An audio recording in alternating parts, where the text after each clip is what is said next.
Welcome to the World of Eora, a news and lore podcast about the Pillars of Eternity games, as well as Obsidian Entertainment's upcoming release, Avowed.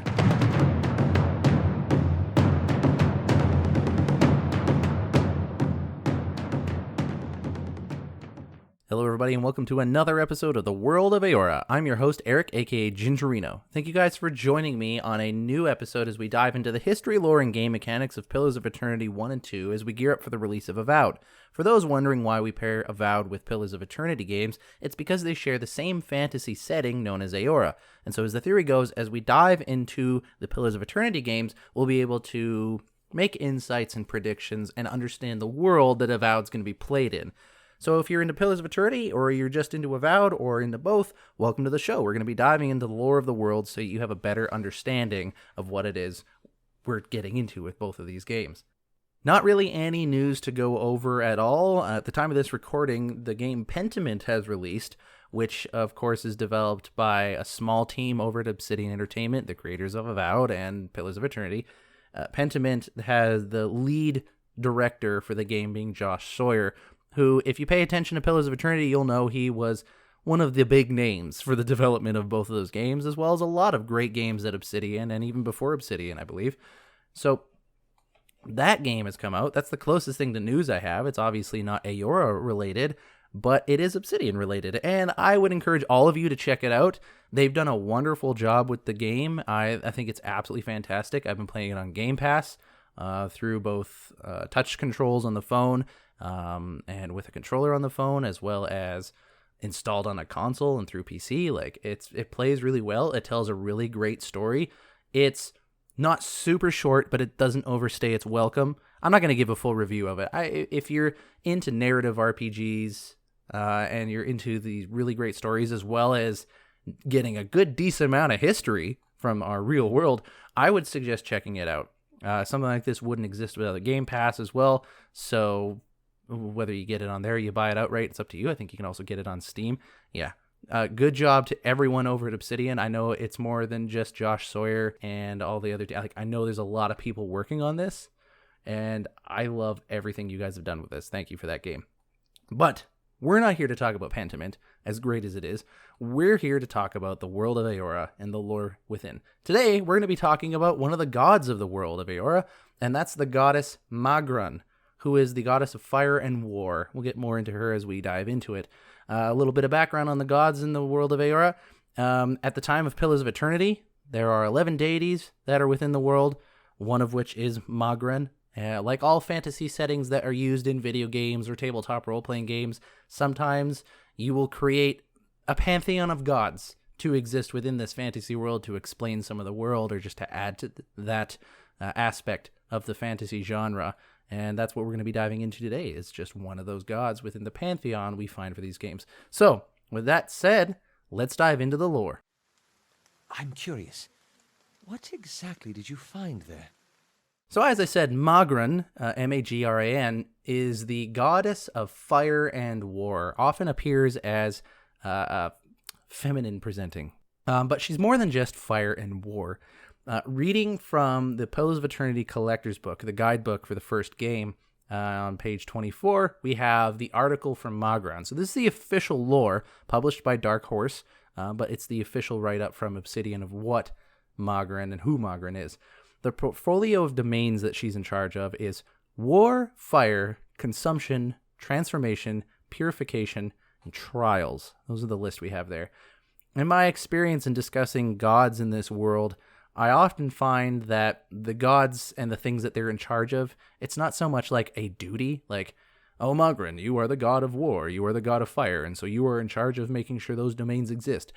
I find that more often than not, in cases like with Eora, that these things are more like aspects of the god or goddess's personality. So there's something about war and fire and consumption and transformation, purification, and rituals. There's something about those that speak to the nature and personality of who Magran is. At least that's how I often read into it. I don't think anywhere in the lore it specifically says that that's how it works, but when you play the game and you dive into the lore, you'll find that that is generally how it is. So we'll try to dive into the portfolio of domains and see like who Magran is as a result. She generally allies with Abaddon and Galawain, and this makes sense. Abaddon is a god of the forge, a god of smithing and stuff like that. So a god who is the god to the laborers that would create weapons and armor used in war. Makes sense that they would get along. Galawain is the god of the hunt in all of its forms, and so there's like the pursuit of and discovery aspect to it, but there's also the battle of you versus nature kind of thing, right? So there's it's kind of a war aspect, but there's also trials and purification that comes from that, so I could see that. She's generally foes against Aethys and Hylia, which makes sense. They're the typical, I guess you'd say, lawful good. They're probably not for violence, which is what Magran would be for, about trials and purification, war and fire and all that kind of stuff. So it makes sense that Aethys and Hylia. Not that you might know who those gods are, depending on how much you know the game. Those are just some names. Aethys, god of light and redemption. Hylia, goddess of birds, the sky, song, and creation. The symbol for Magran is a flame, or in particular, if you're in the Dyrwood area, which is where the first game is set in, a flaming spherical bomb. And that's tied really closely to the lore of some devotees of Magran, and we'll get right into that. So reading directly from this book, we have Magran is the Aediran name for the goddess of war and fire. Now, Aediran refers to the empire known as Aedir. It's one of the old superpowers that exist in the world of Eora at the time of Pillars of Eternity. It's kind of dwindling in its power and prestige, and there are new powers that are rising as the superpowers of the world. But Aedir has been one of the long-standing superpowers on the globe that is Eora, and Magran is the Aediran name for this goddess. Magran's priests commonly employ firearms, and rumors among Aethasian clergy support that they even helped construct the god hammer bomb used to destroy St. Widewin. Okay, there's a lot in there that if you're not familiar with, we'll have to unpack. So Magran's priests commonly employ firearms. That's just kind of their style. Obviously, it's got explosives in it. That fire part of it might have something to do with it. There's also a lot about them using swords, and that's probably also closely tied to the goddess being allied with Abaddon, the god of the forge. Rumors among Aethasian clergy. Aethasian clergy meaning followers of Aethys, the god of light and redemption, that is the Magran priests, helped construct something called the God Hammer Bomb, used to destroy St. Widewin. St. Widewin was the person who led a religious war from Rhaed Saris against Dyrwood. Dyrwood is the Aediran colony that you play the first game in, and before the events of the first game, there was a religious war called the Saints' War that was led from Rhaed Saris towards the Dyrwood. And apparently, St. Widewin, the man in charge of that religious army, was inhabited by the god of light and redemption himself, Aethys. The God Hammer Bomb, which was rumored to be created by Magranite priests, apparently not only destroyed the body of St. Widewin the man, but also the god within the body, Aethys himself. So this God Hammer Bomb apparently killed an actual god. That's what Magranite priests were able to do, supposedly. Following the Saints' War, Magran became the most popular deity in Dyrwood. Understandably so, because her priests ended a religious war where people were being slaughtered and killed and persecuted. In Aedir, her symbol is a flame, but in Dyrwood, it is a flaming bomb. And now you know why, because of the God Hammer Bomb. Worship of Magran is extensively persecuted in Rhaed Saris, which makes sense. Rhaed Saris is a theocratic society devoted to Aethys, mostly. Magran's faithful are rank-and-file soldiers, as well as officers, tacticians, and strategists. These are the type of people that will generally follow Magran. It's interesting to note, too, right? In Earthworld, in real-world ancient societies where there was a lot of polytheism, and they had multiple gods for different things, depending on what your office was or what type of work you did would kind of determine the gods that you would tend to follow. You know, if you were the smith, you would follow the god of smithing. If you were a farmer, you would follow a god that is dedicated to the weather. And you actually would probably follow more than one god, right? So we're kind of seeing that play out in the world of Eora in these Pillars of Eternity games, is that depending on what your occupation is, will kind of determine what god or gods that you pray to. So rank-and-file soldiers, officers, tacticians, and strategists are some that would find themselves to be faithful to Magran. Devices used in warfare, especially those made in the forge, such as weapons and armor, are also part of Magran's domain, and Abaddon is often an important ally for her. We already talked about Abaddon, the god of the forge and the smithing. Her priests view battle and warfare as inevitable human activities that should be pursued with single-minded efficiency. So that's important there. It's not so much that people who follow Magran just love to slaughter people. It's about, okay, war is going to happen. Let's be good at it so we can get it done quickly. It's about the efficiency of it. Consequently, she is not a goddess of battle lust or celebration as much as military excellence and passionate discipline. So this is kind of the idea that we have here when we talk about Magran. And actually, in the game itself, when you become a priest, like if you play a priest class, there are some gods that you can follow as a subclass for your priest character. And in the game Pillars of Eternity, there's these things called dispositions. And it's basically a mechanic within the game that says if you roleplay in these ways, your priest abilities get a little stronger. But if you roleplay in these ways, your priest abilities get a little weaker. It's a way of rewarding you roleplaying your character in a way that's consistent with how you've built the character. So if you are playing Pillars of Eternity 1 and you are like, okay, I'm going to be a priest of Magran, which is a playable class within the game, you are rewarded for choosing behaviors that are aggressive and clever, but you are punished for choosing behaviors that are considered passionate or diplomatic. Now, the rewards and punishments are not that drastic. It doesn't break the game. It doesn't make it unplayable in any sort of way, but it's just a little reward or a little punishment for the role play that you do within the game. And we think about that, aggressive and clever. So it's about knowing what you're going to do and being bold and going forward. It's that aggression of not being held back or just really being bold and going for it. And cleverness rewards, I think, thinking ahead and also I guess being competent at what you're doing. And the condemned behavior is being passionate and diplomacy. So passionate is different than aggression in the sense of passion overtakes you and essentially controls you, right? But Magran's about discipline, so not about passion. And diplomacy. Diplomacy seeks to find an agreement between person A and person B, whereas Magran, I think, would be more about let's end this. We're not going to allow the weak to bring the strong down kind of mentality about it. Returning back to the Pillars of Eternity guidebook, more philosophically, priests of Magran view warfare as the apotheosis of mortal struggle. Not something that should be undertaken at all times, but when undertaken, an endeavor that elevates mortals into a state of divine awareness. Lesser forms of adversity, such as physical or otherwise, are also celebrated by the Church of Magran as trials that transform, for the better, mortal and spiritual lives. So there's a lot there that kind of talk about the theology, I guess you would say, of Magran. The starting statement here, sorry about that, more philosophically, priests of Magran view warfare as the apotheosis of mortal struggle. And I had to look up apotheosis, so I'll define it for anyone here who also doesn't know what it is. Apotheosis, apparently, means the highest point in development of something, culmination or climax, the elevation of something to divine status or deification. So it says here, warfare as the apotheosis of mortal struggle. And so the height of mortal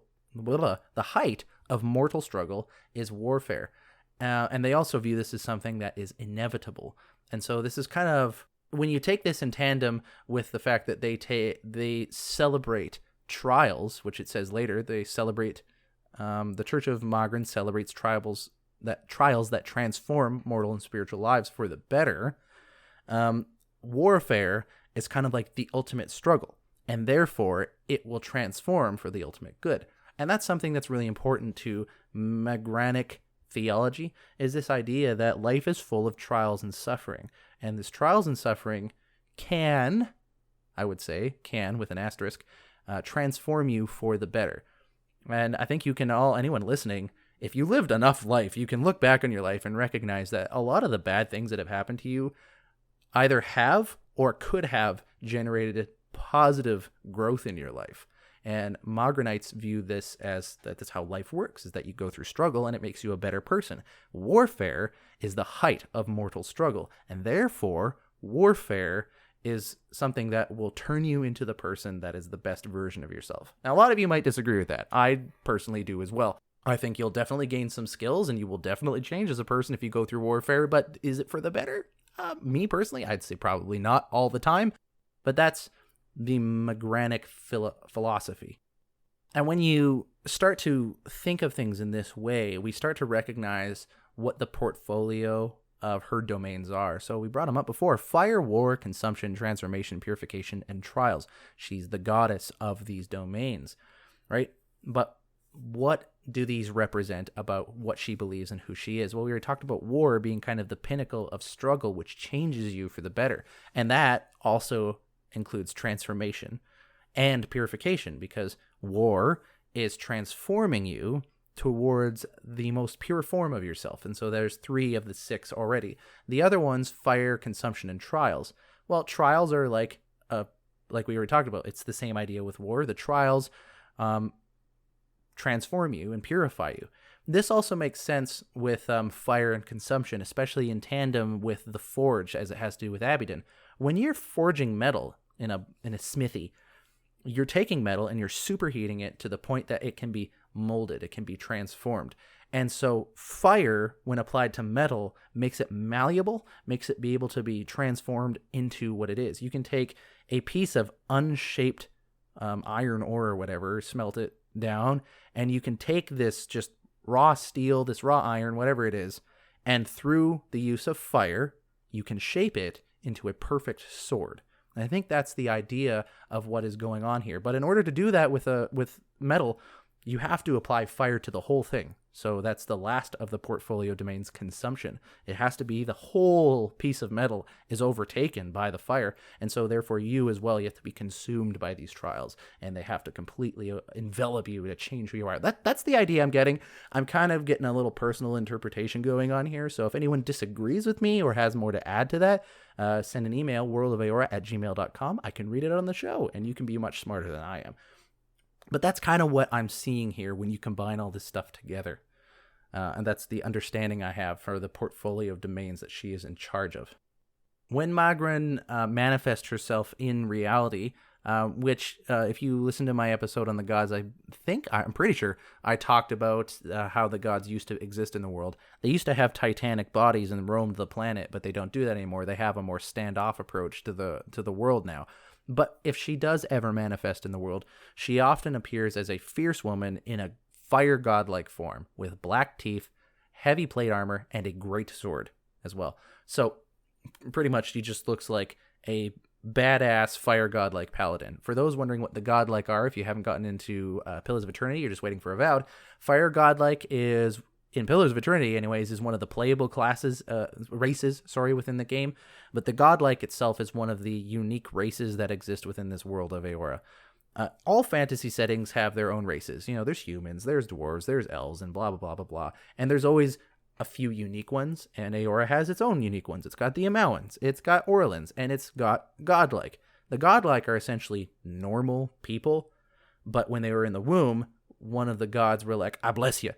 And now that person is born as a godlike. They usually have a very distinct physiological form. So a fire godlike would probably have fire for hair, or even like little lava strands instead of hair.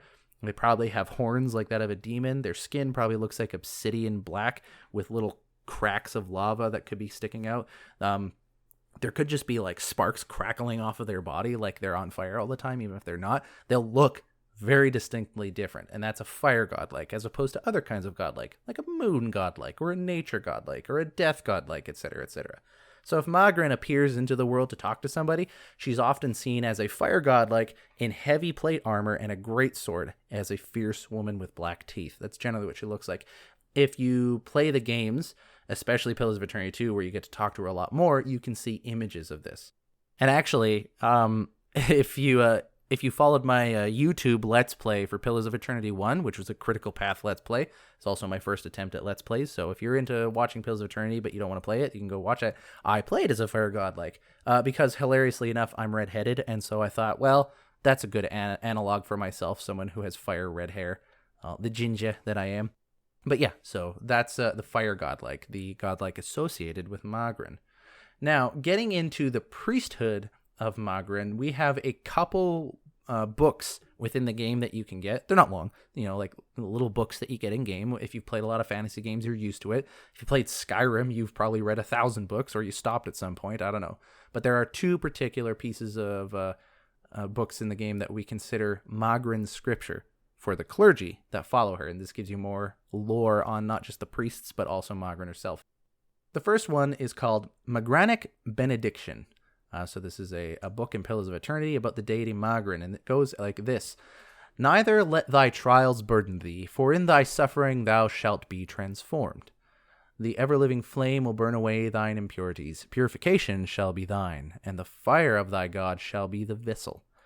So that's the first paragraph or the first stanza, because it kind of has a poetic structure to it. And things we've already talked about. Neither let thy trials burden thee, for in thy suffering thou shalt be transformed. Okay, so first basic tenet is like suffering's going to happen to you in your life. Don't let it be a burden to you. Don't let it overwhelm you. I don't think it's saying that you can't be downcast about it necessarily. You know, it's like happy that you have trials in your life. I don't know, maybe Magranites are supposed to, but like don't let it burden you, because in your suffering you will be transformed. The ever-living flame will burn away your impurities. So the things that are bad about you, the personality flaws you have, the weaknesses that you have, the dross, to use smelting and smithing terms, will be burned away. And purification shall be thine, the fire of thy God shall be thy vessel. So you will become pure as a result of your trials and suffering. Seek not to clash, search not for conflict. These will find all in turn. The fires of strife will consume thee. But fear not the battle, fear not the war. Embrace the strife, but turn thyself from the struggle. Keep thyself strong against those that would batter thee. Keep thy soul fortified against the trials that shall overtake thee. So the second stanza, I think, warns against the idea of seeking conflict, seeking burdens, right? If you listen to my episode on the monks recognize that there is power in pain and suffering, specifically in that they can channel their pain and suffering into their soul and make themselves stronger. And so monks actually seek out suffering in a lot of ways in this world. But a Magranite, it says here, seek not to clash, search not for conflict. I don't think that doesn't mean don't necessarily seek for suffering, but I think don't cause conflict where there isn't any. Magran is not someone who delights in battle just for battle's sake. They delight in the trials of life so that they will make you pure. And it even says so that these will find all in turn, which means suffering is going to come to you no matter what. You don't really need to seek it out. You don't need to be an ass. You will suffer it in life, and that's just true of everybody. The fires of strife will consume thee, but fear not the battle, fear not the war. So when they do come, embrace them. And it says that in the very next line of the stanza. Embrace the strife, but turn thyself from the struggle. I'm a little uncertain what that line means. Embrace the strife, but turn thyself from the struggle. And perhaps that has to do with the struggle of embracing the strife. The struggle of, maybe you're not, it's way of saying don't stay in the trials. Don't stay in the suffering. Embrace it while you have it, but don't stay in it indefinitely. All right, like don't let it overstay its welcome, and that makes sense too. Like when you're smithing, you can't leave the sword, you can't leave the metal in the forge forever. You got to take it out and shape it. Right? Doesn't stay under the fire, doesn't stay under the suffering of the fire. You pull out that metal and then you reshape it. That's how that works, right? And that's kind of the analogy that we see a lot here. Fire, flame, the searing heat of Magran's fury. All these await the unfaithful, the weak, those that help not themselves. Take heart in thine own strength. Take comfort in thine own power. Take control of thine own path. Let the fire guide you. Let the fire transform you. Let the fire purify you. Let the fire consume you. And this last stanza of this benediction, I think, talks about how there are those who do not embrace the suffering and trials of life, and as a result, it destroys them. Right? So when you put the ore or you put the steel or whatever it is into the forge, I'm not a smith, so I don't know exactly how it works. I just have a kind of layman understanding of it. But there's this stuff inside called dross. It's the impurities that exist within the metal. Those things get burned away in the forge. Those things get taken out. So that way the metal is strong and not weak like those impurities are. People, at least from Magran's point of view, that don't embrace this suffering, that don't embrace this, that don't use their strength and power and control in their life for embracing trials are like the dross. They will be burned away because they can't handle it. And so embrace that side. That's kind of what we're getting at here. The other book is called Excerpts from the Sermon of Struggle. So this is another book that's about the deity Magran. You can consider it scripture for the Magran clergy. It gives us more examples of what Magran's all about and therefore her followers. It goes as such. Choice is a luxury we earn through peace. Struggle is our fundamental nature. That's something we already talked about. Even when our war banners sit idle, mankind foments strife. Friends argue with fists, lovers kindle jealousies, merchants compete with lies. Wherever mankind goes, struggle follows. I think that's kind of a mistake. They probably should have said kith-kind. Kith is kind of like the designation for all of the sentient races that are in Eora, but, the idea still follows. Magran is the goddess of fire and war, not bloodshed and conquest, though many in Rhaetceres would tell it differently. How bitter they must be that Magran's priests were able to destroy a god made manifest. How bitter indeed. This is the part of the sermon where you pump up your clergy, your congregants. We who worship Magran are not addled barbarians or cloistered mystics. We are soldiers, armorers, watchmen, and bodyguards, artisans of conflict and protectors of our families and flags. We do not salivate for battle. We view war as unwelcome, but struggle is our fundamental nature. We do not pray for strife. We pray for the wisdom to resolve it quickly. We do not wish for war, but when it inevitably must be fought, we find divine ecstasy in discipline, efficiency, and excellence.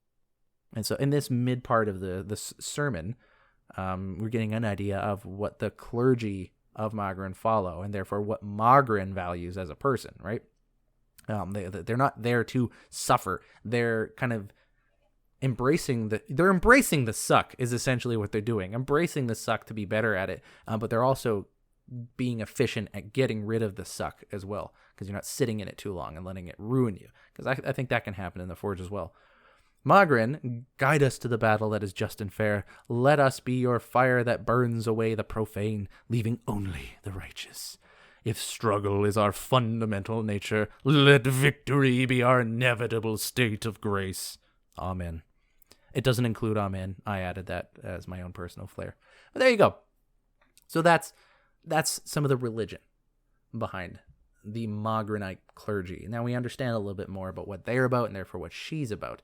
Now, before we close off the episode, we'll just go through some of my favorite parts of the lore, which we can find through item descriptions. Yay! So, here's the deal. If you've ever played an RPG like this or other games and you read item descriptions, oftentimes you'll get the lore of things that exist, right? So, for example, in a flail that exists in the Seeker Slayer Survival DLC from Pillars of Eternity 2, there's this item called the Keeper of the Flame. This is a flail that you can get. If you read the description, it says this: modern priests of Magran favor swords and firearms, but early Magranite warriors in Granvalia bore armaments called thuribles. Is that maybe turables? I don't know. Sturdy censers suspended from a simple handle by a length of chain. Thuribles burned a mixture of olive oil and incense, which showered across the unfortunate victim of the Magranite's wrath. The fuel almost always inevitably splattered against the wielder as well, a penance eagerly accepted by worshippers of the goddess of flame as proof of their devotion. Though some temples of Magran continue to employ thuribles in a ritual capacity, few examples of the martial form still exist. So what's essentially happening here is there's a unique weapon that early priests of Magran used in a location called Granvalia. That's another one of the old superpowers of the world. And it's like a mace, it's like a flail, so you have a rod that you hold onto and then a chain that extends from the rod. And at the end of that chain is usually a ball, or like a spiky ball. That's what a flail is. But in this case, it's basically an iron lantern set on fire that's full of flaming fuel. And so you would beat people like you would with a flail, but it's also on fire and splattering this kind of napalmish stuff onto its victims, but also a little bit to you, the wielder. But you apparently will happily accept that as penance and all that, and for proof of your devotion, that you're willing to accept the flame back on you, because hey, it's all about suffering, right? So it makes you better. It probably would make you actually better with the flail, because you probably wouldn't want to get hurt a lot in battle, and so you would learn how to be efficient with it so that you don't get hurt as much, right? Another example of lore that we learn about Magran and Magran-related lore is from a battle axe from Pillars of Eternity 2 Deadfire called Magran's Favor. This battle axe was carried by a warrior of the Forged in Fire, and that's capital F's for Forged and Fire, a militant Magranic warband. And so right here we learn about lore that there is a Magranite warband called the Forged in Fire that exists within the lore. This battle axe saw service during the Saints' War, which we already talked about. Purportedly, it was crafted by Rufus Eichmont, who I don't know much about, the sect's most venerable weaponsmith. While the weapon was still glowing red from the forge, Rufus is said to have begged Magran to bless the weapon and its creator. When Rufus quenched the weapon, the oil ignited, badly injuring Rufus and burning his smithy to the ground. While later searching through the rubble, Rufus claimed to have recovered the axe head, still red hot. The blade never cooled, a sure sign of Magran's favor. When I first read this, I thought his smithy burned to the ground. How is that Magran's blessing? But when we read what we have about Magran and how she values trials and suffering, your smithy burning to the ground is a kind of trial and suffering. And, if you believe in Magranic philosophy, then this will make him a better person in the long run. But also, now his axe head is basically always hot all the time. That's pretty cool. Magran's blessing is, it's the name of a status effect in the game, but it's also the name of a shield. Because I don't know how to pronounce words. Magran's blessing is a medium shield found in Pillars of Eternity 2 Deadfire. This fragment of a much larger shield has been reworked to bit a bearer's arm comfortably. The surface of the mysterious metal is warm to the touch and grows hotter when tensions rise, though its searing energy is a comfort to anyone wielding it. In the heat of battle, driving the shield into an enemy's face would leave a memorable scar. So this is just consistent with the lore that, not that necessarily Magran is lusty for battle, but that in battle is, where a lot of you see this philosophy of Magran being played out. And so when you're in the heat of battle, this shield that you're wielding starts to use its unique trait, which is that it gets hot and you can press it against people and it will burn them. And so that's all the lore I have for Magran and her followers to give to you today. Obviously, we can go into more depth about the people themselves, but that's what I have for you today. So before we close off the episode completely, we want to talk about our favorite thing. What's it going to be like in Avowed, right? That's the thing we're all wondering. Is an oath worth the weight of a crown? So the obvious one is that perhaps we'll be able to interact with Magran in the game of Avowed. It's very likely we'll see the deities within the Avowed game, especially since you can see one of the symbols for the deity in the reveal trailer, after all. So interacting with the goddess Magran might be possible. It also might be possible that in character creation, if we do have character creation, that you will be able to be a follower of Magran. At some point, you might be able to choose to be a Magranite. The other impact as well is that we will very likely and possibly run into NPCs that also follow Magran. We might have side quests that have to do with Magran rituals and stuff like that. We might have a side quest where you have to decide whether or not to embrace suffering or to help someone embrace suffering. I could see there being a more quandary kind of side quest where you have someone who's a devotee of Magran and they have a trial in their life that they are trying to embrace the strife of. And you have to come alongside and either give them encouragement to stay in it or to get out of it.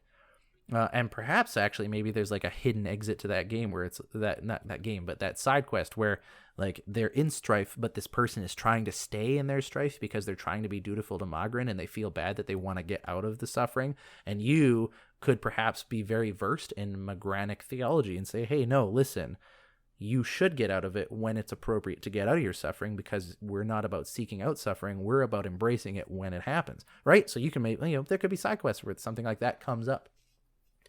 As well, if you're playing a fire godlike, if we have the option to be a fire godlike in the game, you will have a natural connection to Magran, and your natural abilities will also reflect that of Magran. I imagine, hopefully, there'll be some role-playing mechanics in Avowed as well that might have to do with following Magran. There's also that role-play aspect to it. Magran might be the antagonist or one of the protagonists. There's a lot of different ways that this could be connected to Avowed, and I'm interested to hear from those listening what ideas you might have about Magran being connected to the game, whether she's someone that you can interact with, fight for, fight against, whether you can be a priest of Magran or a paladin of Magran or a fire godlike. Whatever ideas you have, send them my way. And this is a nice segue to get into the socials of the show. If you enjoyed today's episode, thanks so much for listening. Glad you made it this far. If you want to reach me to leave a comment, a question, a criticism, or just start a conversation, you can find me on Twitter at World of Eora, or you can follow my personal Twitter at Gingerino42. But you're going to follow the show Twitter if you want updates on the show itself. As well, if you want to send something more than 140 characters, you can email me, worldofeora@gmail.com. I love talking about this stuff. I'm a super big nerd about these things, and I want people to understand the world that Eora is before Avowed comes out, so that way people have a deeper appreciation for the story that is going to be in that game, because Obsidian are masterclass at RPG and narrative, and I don't know about you. You're listening to this podcast. You probably love the things they make just like I do. So there we have it. worldofeora@gmail.com or at worldofeora on Twitter if you want to reach out to me. That's it for today's episode. Thanks everyone for joining with me as we discuss the deity of fire and war, that is Magran, a person that we may or may not see in the game who embraces trials and suffering for the betterment of your person. That's all I have to say. Thanks everyone for listening, and I'll catch you next time.